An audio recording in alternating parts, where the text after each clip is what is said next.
हमें नीचा दिखाने के लिए भारत हमारे राजाओं के नाम की वजह से इसका नाम भारत पड़ा। शकुंतला नंदन भरत के कारण इसका नाम भारत पड़ा। राम के भैया जो भरत हैं उनके कारण इसका भारत नाम पड़ा है। ऐसे संत हुए जिनका नाम भरत था, जिनके कारण ये भारत हुआ। एक शब्द बड़ा चलता है गॉड, GOD गॉड। किसी से कोई बात करनी, ओ माय गॉड, ऐसा हो गया। बहुत लोग इसका प्रयोग करते हैं, बड़ा वाक्य में आता है। किसी को कोई बात हो गई, अरे मुझे तो पता ही नहीं चला, ओ माय गॉड, ऐसा हो गया। आपको पता है गॉड का क्या अर्थ होता है? हमारे यहाँ तो परमेश्वर है, हमारे यहाँ ईश्वर है, हमारे यहाँ वो जगत नियंता है, कृपा निधान करुणा निधान है। हमारा तो परमेश्वर है, हमारा वो ईश्वर है, वो तो कन्हैया है, वो तो श्री राम है। हमारे यहाँ गॉड का कोई प्रचलन नहीं है। और गॉड को उल्टा करके देखो क्या बनता है। ये सब जितने भी आए ये विदेशी आक्रमणकर्ता, उन्होंने ये सब बदलने का प्रयास किया, लेकिन हमें अपनी संस्कृति के साथ चलना है। हमने अपनी संस्कृति को बचाकर चलना है। हमारी संस्कृति सबसे महान है। अरे किसी को अगर नीचा दिखाना हो ना, तो उसके वस्त्रों पर आप अरे क्या पहन लिया आपने, तो उसको हीन भावना लगने लगती है, अरे मैंने क्या पहन लिया। हमारे यहाँ का परिधान धोती कुर्ता है, हमारे यहाँ का परिधान कुर्ता पैजामा भी है, लेकिन आजकल का परिधान पैंट शर्ट हो गया। अरे वो भी ठीक है, तो आप तो जीन्स हो गया।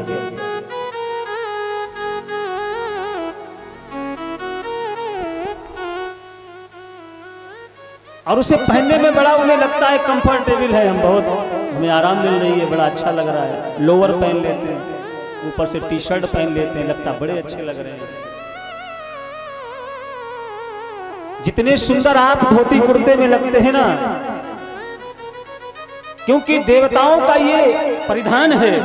देवम भूत्वा देवम यजेत, देवता बनकर देवताओं का यजन करिए। जब आप धोती कुर्ता पहनते हैं तो लगता है कोई देवता जा रहा है। शिखा होनी चाहिए, चोटी होनी चाहिए, चोटी सब कटवा देते हैं, जाकर बढ़िया से बस बराबर करा देते हैं। मस्तक पर तिलक होना चाहिए, तिलक भी धारण नहीं करते।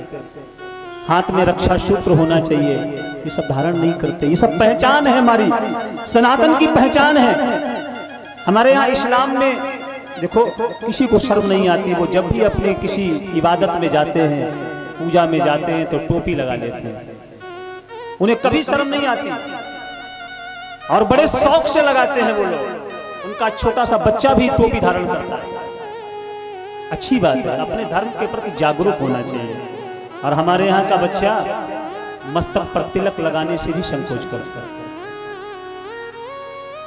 अगर माँ बाप उसको कभी मंगल को या शनिवार को लगा भी दे तो वो बस घर से निकलते ही पूछो।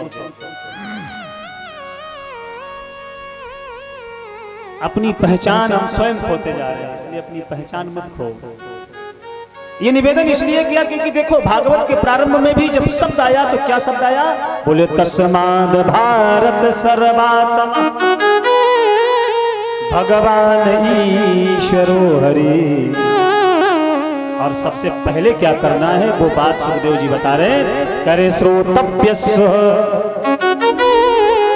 ये बहुत बड़ी बात है। आज के समय कोई किसी की सुनने तो नहीं चाहता। अगर सुनने की बात होती तो ये पांडाल भरा होता है, और यहां नहीं वहां तक भरा होता है। क्योंकि जो जानते नहीं वो जानना चाहते नहीं, और जो थोड़ा बहुत जानते हैं वो इतने जानकार हो चुके हैं कि वो अब आपको कुछ समझते नहीं। वो कहते हैं हम खुद ही इतने ज्ञानी हैं। और इसी को धुंधली कहते हैं। जो भागवत का पहला एक कथा आई थी ना महात्मा में, धुंधली की। धुंधली क्या है? जहां पर प्रकाश होता है वहां पर हर चीज बिल्कुल साफ दिखाई पड़ती है, और जहां अंधेरा होता है वहां कुछ नहीं दिखाई पड़ता। लेकिन जहां अंधेरा आधा होता है और जहां प्रकाश भी आधा होता है, जहां दोनों का संगम होता है, वहीं पर चीज धुंधली दिखाई पड़ती है। लोग कहते नहीं यहाँ कुछ धुंधला धुंधला सा दिखाई पड़ता है, तो वो जो जानते भी नहीं और किसी की मानते भी नहीं। और आज के समय कौन किसकी सुनना चाहता है? और सुखदेव जी कह रहे हैं राजन, सबसे पहली चीज है श्रोतव्यस्य, सुनना है तुमको। और आजकल तो माँ कहती है बेटी से हमारी सुनो, और बिटिया माँ से कह रही पहले हमारी सुनो, बहू सास से कहती है पहले तो हमारी सुनो, और सास कह रही नहीं बेटा पहले हमारी सुनो। सब एक दूसरे को अपनी सुनाने के चक्कर में सुन कोई किसी की नहीं रहा। तो अगर कुछ पाना है तो सबसे पहले सुनना सीखो। और दूसरी बात, श्रोतव्यस्य कीर्तव्यस्य, जो हम तुम्हें सुनाएंगे फिर उसका आपको कीर्तन करना है। भागवत आप सुन रहे हैं और सुनने के बाद आपका काम खत्म नहीं हुआ, अब सुनने के बाद उसका चिंतन करो। स्मरतभ्यस्य छता भयम्, एकांत में बैठकर उसका स्मरण करो तो कथा जीवन में उतरेगी। मन सब जगह से हटाकर भगवान में लगाओ। परीक्षित ने कहा बस गुरुजी यही नहीं होगा और तो सब कुछ हो जाएगा, लेकिन मन ही तो नहीं लगेगा। पंडित जी थाली लेकर आए पूजन कराने के लिए, फूल चढ़ाओ आपने चढ़ा दिया, चावल चढ़ाओ चढ़ा दिया, पैसा चढ़ाओ आपकी जेब में था निकाल कर चढ़ा दिया। अब पंडित जी ने कहा भगवान को मन चढ़ाओ, अब मन अपने ही पास नहीं चढ़ा कैसे दे? मन तो इतना तेज दौड़ रहा है कैसे चढ़ा दे? तो गुरुजी मन ही तो नहीं है, मन कैसे लगे ये बताओ। सुखदेव जी मन लगने का उपाय बताने जा रहे हैं। सुखदेव जी कहते हैं राजन, मन लगने का उपाय सबसे पहला प्रयास ये है कि जितासनो, सबसे पहले अपने आसन को जीतो। एक आसन पर बैठकर भगवान की कथा सुनने का प्रयास करो, एक आसन पर बैठकर भगवान की पूजा करने का प्रयास करो। जब भी आप आसन बदलते हैं तो आपका मन तुरंत भटकता है, इसलिए एक आसन पर बैठो। और दूसरी बात, जित श्वासो, अपनी श्वास को जीतो। प्राणायाम के द्वारा अपनी श्वास पर विजय पाओ, क्योंकि जिनकी श्वास तेज तेज चलती है ना, उनकी उम्र भी कम होती है। जो ब्रह्मचारी होते हैं, जो योगी होते हैं, वो अपनी श्वास पर विजय पा लेते हैं। और श्वास जीतने का उपाय प्राणायाम है। पूरक, कुंभक, रेचक, श्वास को खींचो, पहले मूलाधार में स्थित करो, फिर मध्य में ले जाकर श्वास को रोको, अंत में उसे ब्रह्मांड पर चढ़ाकर उसको रोककर भगवान का चिंतन करो। ये प्रक्रिया है प्राणायाम की, इसके द्वारा आप अपनी श्वास को जीत सकते हैं। बाहर की खूबसूरती तो आ सकती है लक्ष्य से, लाइफ बॉय से, फेयर एंड लवली से, हाँ हिमालय की कोई क्रीम से। आजकल बड़ी बड़ी महंगी क्रीमें आ रही हैं ना, उसको लगा के हो सकता है चेहरे पर चमक आ जाए। टीवी पर बड़े बड़े एडवर्टाइज आते हैं, ये लगाओ गोरे हो जाओ। अब जितने बेचारे काले हैं वो सब रोज ही लगा रहे हैं कैसे वो गोरे हो जाए। अब जो गोरे हैं वो और अकड़ चल रहे, हम तो गोरे ही हैं। लेकिन जो बाहर की खूबसूरती आपको उससे मिल सकती है, लेकिन जो अंदर की खूबसूरती है वो सदैव प्राणायाम से ही हो सकती है। अगर आप अंदर से स्वस्थ रहना चाहते हैं तो आप प्राणायाम करिए, क्योंकि पहला सुख है निर्मल काया। आपका अगर शरीर स्वस्थ है, अगर मन तभी स्वस्थ होगा जब तन स्वस्थ रहेगा। और इसके बाद दूसरे नंबर पर आता है धन। पहला सुख शरीर है, और तीसरी चीज क्या है? जित संगो, संग जीतो। सुखदेव जी कह रहे हैं राजन, अपना संग अच्छा करो। संगत से ही गुण आते हैं और संगत से ही गुण जाते हैं। इसलिए जितना हो सके प्रयास करो कि संगत अच्छी होनी चाहिए। अच्छी संगत से ही अच्छी रंगत आती है। जैसे बांस का वो फांस किसी मिष्टान के साथ लग जाता है ना, तो उसी भाव बिक जाता है। जैसे दूध में पानी डाल दो तो वो दूध के साथ पानी भी उसी भाव बिक जाता है। ये संगत का प्रभाव है। इसलिए संगत अच्छी करो, दुष्ट जनों की संगत मत करो। और चौथी बात, जितेंद्रिय, अपनी इंद्रियों को जीतो। ये जो 5 कर्मेंद्रिया, 5 ज्ञानेंद्रिया, इन पर अपनी विजय पाओ। क्योंकि देखना इंद्रियों के न घोड़े भगे, इनमें हरदम संयम के कोड़े लगे। अपने रथ को सुमार्ग लगाते चलो, कृष्ण गोविंद गोपाल।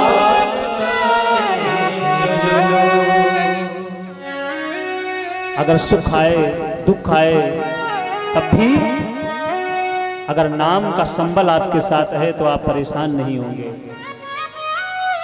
कि दुख में तड़पो मती, सुखों में फूलो मती, प्राण जाए मगर नाम भूलो। मुरली वाले को मनुष्य रिझाते चलो, कृष्ण गोविंद गोपाल। नित्य भगवान का नाम जाप करते रहो, हर क्षण हर पल हर श्वास में प्रभु का नाम अगर आपके निकल रहा है तो कष्ट तो आएगा, क्योंकि आपके कर्म में अगर आपका कोई कर्म ऐसा हुआ तो उससे आपको कष्ट तो मिलेगा, लेकिन कष्ट को भी सहने की जो सामर्थ्य है वो भगवान का नाम दे देगा। तो इसलिए हे राजन, अपनी इंद्रियों पर विजय पाओ। बड़ा सुंदर राजा परीक्षित को बता रहे हैं। सुखदेव जी कहते हैं कि राजन, आप बताओ तुम क्या जानना चाहते हो। परीक्षित कहते हैं, गुरुजी, हमारी जानने की ये इच्छा है कि ये जो सृष्टि है कितनी सुंदर है। भगवान ने सृष्टि को बनाया, कैसे बनाया, क्यों बनाया, आखिर इतना सुंदर क्यों बनाया। आपने देखा है ना, किसी को तो भगवान ने इतना सुंदर बना दिया, इतना सुंदर बना दिया कि उसको देखकर लगता है इसको देखते ही रहो। और किसी को तो ऐसा बना दिया कि नजर जाती है तो रुकती नहीं, भाग आती है तुरंत, इसको देखो ही मत। उड़ने वाले सांप, रेंगने वाले सांप, ऐसा मोर बनाया जिसमें देखो कितना कलरफुल होता है, सारे शरीर के उसके रंग रंग में कितना भगवान ने कैसा कलर भर दिया है। कैसे पक्षी बना दिए भगवान ने, कैसे वृक्ष बनाए, किसी पे तो फल आता है, किसी पर फूल आता है। किसी फल को खाओ तो मुंह मीठा हो जाता है, वो कितना मीठा है, और किसी को तोड़कर खाओ तो मुंह कड़वा हो जाता है, बड़ी कड़वी है। किसी को खाओ तो लगता है ये कसैला है। ये रस कहां से आया, ये पृथ्वी में जो रस है ये कहां से आया। क्या हमने किसी में ऐसा किया, किसी में शरबत डाल दिया हो, या किसी में हमने कड़वा पदार्थ डाल दिया हो।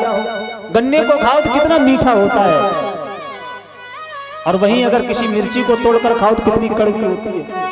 तो ये रस कहां से आया, आखिर ये रस परमात्मा ने कहां से प्रकट किया। हम ये जानना चाहते हैं कि भगवान ने ये सृष्टि कैसे बनाई। सुखदेव जी कहते हैं, राजन, जिस समय संसार में कुछ नहीं था, सब जगह जल ही जल था, सारी पृथ्वी जल ही जल से भरी हुई थी। उसी समय उस परमात्मा के मन में एको हम बहुश्यामी की कामना प्रकट हुई, और भगवान ने उसी समय अपनी नाभि के द्वारा एक कमल को प्रकट किया, और उसी कमल पर ब्रह्मा जी प्रकट हो गए। ब्रह्मा जी को चारों ओर देखने की जो ही इच्छा हुई तो भगवान ने उन्हें 4 मुख प्रदान कर दिए। अब ब्रह्मा विचार करने लगे, मैं कहां से आया हूं। अपने जानने के लिए ब्रह्मा जी उस कमलनाल में प्रवेश कर गए। हजारों वर्ष तक उसी कमलनाल में घूमते रहे, लेकिन अंत में जब पता नहीं लगा सके, लौटकर पुनः उसी पर आकर बैठ गए। ब्रह्मा जी विचार कर रहे, आखिर मुझे प्रकट करने वाला कौन है। उसी समय ब्रह्मा को 2 अक्षर सुनाई पड़े, और 2 अक्षर कौन से हैं। जो हिंदी की वर्णमाला है उसका एक है 16वां अक्षर और एक 21वां अक्षर है। 2 अक्षर सुनाई पड़े। तो जिनको आ से लेकर ज्ञा तक आती है ना, आ ई, वो जानते होंगे 16वां अक्षर कौन सा और 21वां कौन सा। किसको किसको आता है आ ई। बच्चों को आती है, सिर्फ बड़ों को तो नहीं आती। तो 16वां है ता और 21वां है पा। दो शब्द सुनाई पड़े कि हे ब्रह्मा, अगर हमें जानना चाहते हो तो तप करो। ब्रह्मा जी तपस्या करने बैठ गए, हजारों वर्ष बीत गए, अंत में भगवान प्रकट हो गए। ब्रह्मा ने जैसे ही भगवान को देखा, अब सोच रहे हैं कि भगवान की स्तुति गाई जाए, तो विचार कर रहे हैं कि मुझे पैदा करने वाला कौन है। तो बोले तुमेव माता, क्योंकि पैदा कौन करता है इस संसार में, जीव को कौन लाता है, मां लाती है। तो इसलिए सबसे पहला ब्रह्मा जी कह रहे हैं कि तुमेव माता। फिर विचार किया कि पिता भी यही है, इनके अलावा तो कोई दिखाई नहीं पड़ रहा, यही तो है। तो बोले तुमेव माता च पिता तुमेव।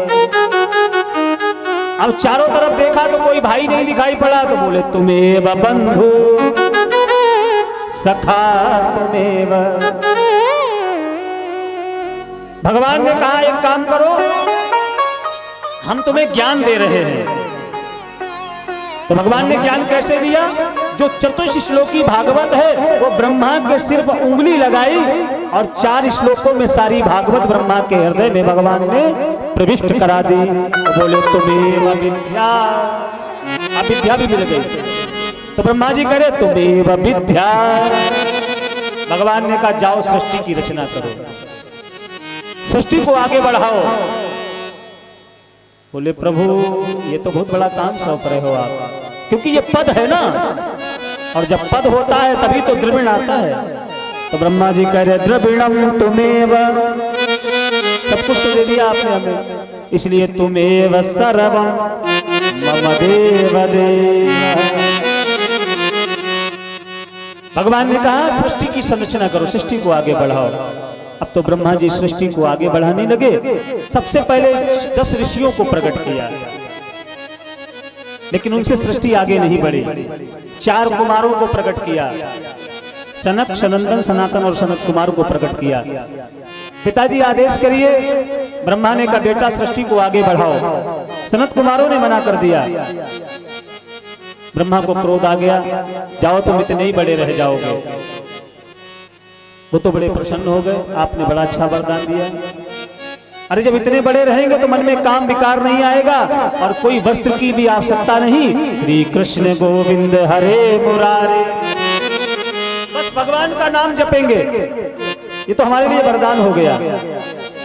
मन में विचार आया क्या करें, उसी समय क्रोध आ गया, भ्रगुटी तन गई। जैसे भ्रगुटी तनी तो भगवान रुद्र प्रकट हो गए। बोलो शंकर भगवान की जय हो। भगवान रुद्र प्रकट हुए, आदेश करिए भैया आप सृष्टि का सृजन करिए। भगवान शंकर सृष्टि की रचना करने लगे। तो भगवान ने कैसी सृष्टि बनाई? भूत बनाए, प्रेत बनाए, पिशाच बैताल बनाए, डांकनी शांकनी बनाई। ब्रह्मा ने विचार किया चलो जरा देख तो ले सृष्टि बनी कैसे। तो ब्रह्मा जी सृष्टि को देखने के लिए जिस भगवान शंकर के पास गए, तो जैसे ही जिस सृष्टि को बनाया भगवान भोलेनाथ ने, वो सृष्टि ब्रह्मा को खाने दौड़ी। उन्हें लगा यही कोई खाने वाली चीज है। जैसे ही खाने को दौड़ी, भगवान शंकर ने कहा नहीं नहीं नहीं, ये तो बड़े भैया हैं, इनको नहीं खाना है। ब्रह्मा ने कहा बस सृष्टि को यहीं रोक दो, आगे नहीं बढ़ाना इसको। विचार करने लगे क्या करें। अब तो ब्रह्मा जी ने अपने बाएं भाग से मैया शतरूपा को प्रकट किया और दाहिने भाग के द्वारा मैया भगवान मनु को प्रकट किया। अब यही से सृष्टि प्रारंभ हो रही है। स्वामभू और शतरूपा को, स्वामभू शतरूपा और मनु को प्रकट किया और इन्हीं के द्वारा सृष्टि को आगे बढ़ाने का आदेश दिया। लेकिन सृष्टि तो आगे प्रारंभ हो गई। 3 कन्याएं हुई, आकुति, देवहूति और प्रसूति। 2 पुत्र हुए, प्रियव्रत और उत्तानपाद। स्वामभू मनु ने कहा पिताजी सृष्टि तो आगे बढ़ गई, लेकिन पृथ्वी तो है ही नहीं, इसको रखा कहां जाए, क्योंकि पृथ्वी को चुरा लिया है एक राक्षस है जिसका नाम हिरण्याक्ष है, और ये कश्यप की ही संतान है। इस सृष्टि में कश्यप का बड़ा योगदान है, क्योंकि उनकी 13 पत्नियां हैं, उनके द्वारा सृष्टि में बहुत योगदान है। जो देवता हैं वो भी इन्हीं की संतान है, जो दैत्य हैं वो भी इन्हीं की संतान है। एक समय की बात है, कश्यप बैठकर संध्या कर रहे थे और उसी समय आकर जो दिति मैया है उन्होंने आकर उनसे प्रार्थना की कि मैं पुत्रवती बनना चाहती हूं। कश्यप ने मना किया कि यह समय अनुकूल नहीं है। इस समय भगवान भोलेनाथ अपने गणों के साथ भ्रमण करने के लिए निकलते हैं, लेकिन मैया दिति वो नहीं मानी। अंत में उनकी इच्छा को उन्होंने पूर्ण किया और उसी के समय जो गर्भ रुका है उससे 2 पुत्र आए हैं, एक हिरण्याक्ष और दूसरा हिरण्यकश्यप। और इसी हिरण्याक्ष ने जाकर पृथ्वी को विष्ठा में छुपा दिया। ब्रह्मा को जैसे ही छींक आई और छींक से एक बारहा प्रकट हो गया और देखते देखते वो बारहा बहुत विशाल हो गया। बोले बारहा भगवान की जय हो। बारहा भगवान जा रहे हैं सृष्टि को लेने, उस पृथ्वी को लेने के लिए। जल में प्रवेश कर गए बारहा भगवान, पृथ्वी को लेकर अपनी दृष्टाओं पर रखकर ऊपर की ओर आ रहे हैं और इधर वो हिरण्याक्ष जा रहा है और उधर से नारद जी आ रहे हैं। नारद जी वीणा बजाते हुए आ रहे हैं। जो ही नारद जी को देखा, बाबा वीणा ही बजाते हो कि कुछ लड़ना भी जानते हो? नारद ने कहा श्री कृष्ण गोविंद हरे मुरारी। हमें तो सिर्फ भगवान का नाम लेना आता है, लड़ना नहीं आता। लेकिन हमें तो लड़ना है क्योंकि हमारी बाहों में खुजली हो रही है, क्योंकि जिनको लड़ने की आदत होती है वो तो लड़ाई ढूंढेंगे। नारद जी ने कहा हम तो नहीं लड़ेंगे, लेकिन आपको एक पहलवान का पता बताए दे रहे हैं। बढ़िया पहलवान है, सारी खुजली खत्म हो जाएगी तुम्हारी। जाओ नीचे, एक बारहा आ रहा होगा पृथ्वी को लेकर, उससे जाकर याचना करो। अब तो जिस समय हिरण्याक्ष आ रहा है, इधर भगवान लेकर पृथ्वी को आ रहे, सामने पहुंच गया हिरण्याक्ष और भगवान को डांटने लगा, ये पृथ्वी लेकर कहां जा रहा है, ये तो मेरी है। लड़ाई का सबसे बढ़िया साधन है, अगर किसी से लड़ना है आपको, अब कोई नई गाड़ी अभी खरीद के लाए और आप सामने खड़े हो जाओ, हाथ दो और उसकी गाड़ी पकड़ो और कहो उतरो ये तो मेरी है, कितना भी सरल क्यों ना हो, उस समय तो लड़ी बैठे। हिरण्याक्ष कह रहा ये पृथ्वी मेरी है। भगवान ने विचार किया, कहने दो इसको। भगवान ने मार्ग बदला, लेकिन हिरण्याक्ष बार बार भगवान के सामने आकर कह रहा है तू बोल नहीं सकता क्योंकि तुम पशु हो, तुम्हें बोलने की शक्ति नहीं है। मैं कश्यप नंदन हूँ, मुझे वाणी मिली है, मैं बोल सकता हूँ। अंत में भगवान को लगा अब बोलना पड़ेगा, तो भगवान बोलने लगे। भगवान ने कहा सही कहा तुमने कि मैं बोलना नहीं जानता हूँ और तुम्हें वाणी मिली है और हम पशु हैं, लेकिन सत्यम वयम भो वन गोचरा मृगः युष्मत विधान मृगये ग्राम सिंह। ये बात सत्य है कि हम जंगली पशु हैं, लेकिन तुम्हारे जैसे ग्राम सिंहों को तो हम ढूंढते रहते हैं। और ग्राम सिंह संस्कृत में कहते हैं, ग्राम माने होता है गांव और सिंह माने शेर। जो गली का शेर हो, गली का शेर कौन होता है? तो भगवान जैसे ही उसने कहा अच्छा हमसे कुत्ता कह रहे हो, अब तो युद्ध प्रारंभ हो गया है। हिरण्याक्ष के साथ भगवान का युद्ध होने लगा और भगवान तो लीला पुरुषोत्तम हैं, तो भगवान लीला कर रहे हैं। एक बार तो ऐसा समय आ गया कि हिरण्याक्ष ने भगवान की गदा को गिरा दिया। देवता सब ऊपर से खड़े होकर देख रहे, अरे ये क्या हो रहा है, ये तो हिरण्याक्ष बड़ा बलशाली है। अंत में भगवान ने समय देखा, एक जैसे ही तमाचा मारा है, एक ही तमाचे के द्वारा भगवान ने हिरण्याक्ष का उद्धार कर दिया है। बोले भक्त वत्सल भगवान की जय। पृथ्वी को लाकर भगवान ने स्थापित कर दिया और यहीं से सृष्टि का आरंभ हो गया है। शांभवी शत्रुपा के द्वारा जो 3 कन्याएं हुई, उनमें से एक कन्या है जिनका नाम है मैया देवहूति। और देवहूति जो है वो बहुत विदुषी है, बड़ा ज्ञानवान है। और कन्या जैसी हो उसका वर भी वैसा ही होना चाहिए, क्योंकि बरनी को लगे। वर कैसा होना चाहिए? अब पता चला कन्या तो आपकी बड़ी योग्य है और वर उसके अनुकूल नहीं है, तो बताइए आपस में बनेगी? फिर तो विरोध पैदा हो जाएगा, आपस में विवाद ही होगा। इसलिए कन्या का जो वर आप चयन करें वो ऐसा हो कि उसके अनुकूल हो। तो इसीलिए लिखा है कि बरनी को लगे बरनी के बरस, जिसको कन्या देखकर स्वयं जयमाला उसके गले में डाल दे, वही सुंदर वर होता है।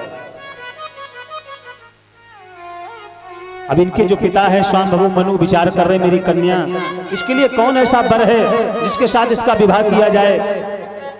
और इधर एक ऋषि हैं जिनका नाम है करदम जी, वो बैठकर भगवान की तपस्या कर रहे हैं, हजारों वर्ष तपस्या कर रहे हैं। भगवान प्रकट हो गए, भगवान ने कहा वरदान मांगो करदम, हम तुम्हारी तपस्या से बड़े प्रसन्न हैं, मांगो क्या चाहिए। करदम ने कहा प्रभु वैसे तो हृदय में मांगने की कोई कामना नहीं है, लेकिन अगर आप मांगने के लिए कह रहे हैं तो आप हमें वरदान दे दो कि हमारा विवाह हो जाए। हाँ भैया, ऐसा नहीं है कि सिर्फ तपस्या और इस चीज के लिए, विवाह के लिए भी तपस्या करनी पड़ती है। तो करदम जी कह रहे हैं कि हमारा विवाह हो जाए। अच्छा, ये बात भगवान को थोड़ी सी चुभी। भगवान को लगा ये मेरा भक्त, इसने हजारों वर्ष तपस्या करी और ये जो चाहता मैं इसको दे देता। और योगी जितने भी हैं वो सब गृहस्थी छोड़ना चाहते हैं, सब कहते हैं कि इससे दूर भागो, विवाह बला है। विवाह में तो फिर आह निकलती है भैया, किसी से कहा भी नहीं जा सकता। बोले क्या हो गया, बोले ब्याह हो गो भैया। जब ब्याह कहता है तो उससे ऐसी